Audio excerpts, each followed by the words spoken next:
There's a type of person who looks at a bank fee and doesn't get angry. They get curious, who reads a mortgage document and feels the manipulation in the language before they can name it, who hears financial advice on television and immediately asks, "Who paid for this advice to exist?"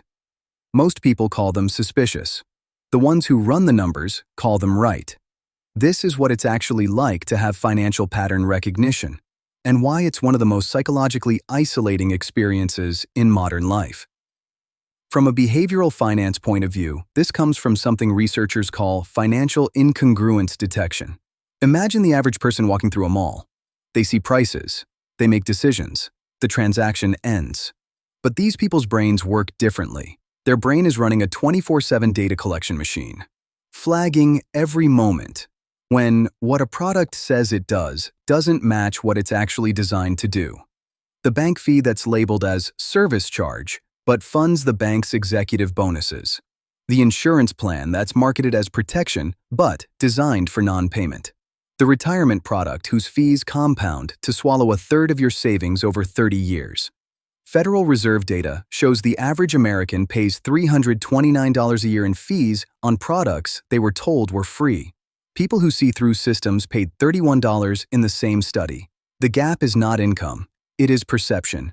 Trap 1. The Cassandra Trap. In Greek mythology, Cassandra was given the gift of seeing the future. The curse was that no one would ever believe her. That curse runs in modern form through every person who sees through financial systems. They tell their partner not to take the bank's insurance product. The partner takes it anyway. 2 years later, they discover the payout conditions make it almost impossible to claim. They don't say, "I told you so." They go quiet. Because being right costs you something every time it happens. The friend invests in a financial product they recognized as predatory months earlier. The cousin takes out a loan with a structure designed to trap them.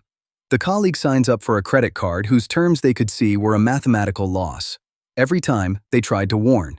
Every time, they were dismissed as paranoid. The financial system was designed for people who don't look too closely. People who do look closely become inconvenient. That is the Cassandra Trap. You see the truth. You speak it. Nobody listens. And the cost of being right starts to feel heavier than the cost of staying quiet. Stop for a second. Everything we've covered so far, you were probably told this was just how things work, that everyone experiences this. They don't. Most people don't notice. You do.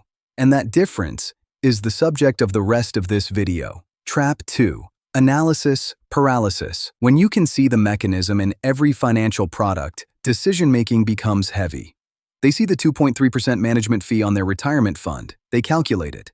That fee compounds into $180,000 of their retirement fund, gone over 30 years. They look up alternatives, the 0.4% index fund. But then they see the tax implications of switching, and the market timing risk, and the question of whether the new fund structure has hidden costs they haven't found yet.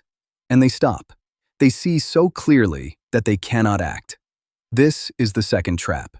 The system was designed for paralysis. The more complex the product, the harder it becomes to act against it. The complexity is not a side effect. The complexity is the product. Trap 3. The isolation. They cannot unknow what they know. Every coffee with a friend that turns to finance becomes an internal battle between saying nothing and saying everything. The friend is excited about a new investment product. They see 3 structural problems with it within 30 seconds. They could explain it. They could save the friend money, time, emotional damage. But they have done this before. They know how it ends. So they smile. They say, "That sounds interesting." They go home and feel the weight of another unsaid truth sitting on their chest. Psychologists have a name for this: informational loneliness. The specific loneliness of carrying data that disconnects you from the people who don't have it. You can be in a room of friends and feel completely alone because you are the only one in the room who sees what is actually happening. 3 principles. If you recognize yourself in any of this, there are 3 principles that turn this awareness from a burden into an advantage. Principle 1. See without broadcasting. The goal is not to correct everyone in your life. Use what you see to make your own decisions, not to clean up the world. The world does not want to be cleaned up. The world wants to keep moving. Principle 2. Act on one thing at a time. Pick one mechanism you've identified, one action against it, 1 month. Don't try to optimize everything at once. That is the analysis paralysis trap, finding a new way to win. Principle 3. Find the others. People who see financial systems clearly exist. Build around them. The isolation is partly structural. It ends when you stop being the only one in the room who sees. The financial system was not built for people who see through it. It was built assuming you don't exist. The question is, now that you see it clearly, what do you do with that?